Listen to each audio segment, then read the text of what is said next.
Objek penggusuran milik Raymond Mailuhu dan Jakon Ernst Leonard Rehata oleh Pengadilan Negeri Ambon terletak di kawasan Mardika RT 04 RW 01. Proses penggusuran ini mendapat perlawanan dari pemilik rumah.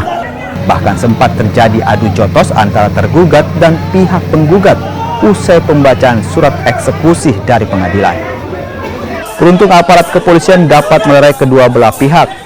Meski sempat melakukan perlawanan, pemilik rumah akhirnya mengalah. Raymond Mailuhu selaku pemilik rumah mengaku pihaknya masih melakukan gugatan di pengadilan, namun eksekusi tetap dilakukan menggunakan putusan lama. Gugatan juga masih ada di pengadilan ya, gugatan baru. Nah, tetapi mereka tetap melaksanakan eksekusi. Ya, jadi kita punya perlawanan eksekusi dan gugatan baru itu masih ada masuk di pengadilan untuk sementara diproses untuk persidangan. Tapi mereka memaksakan untuk eksekusi memakai putusan yang lama. Oke. Ya.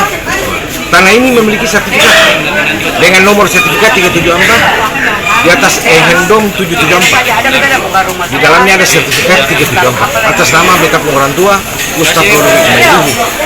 Ya, jadi yang memiliki sertifikat tetapi tidak diakui oleh negara.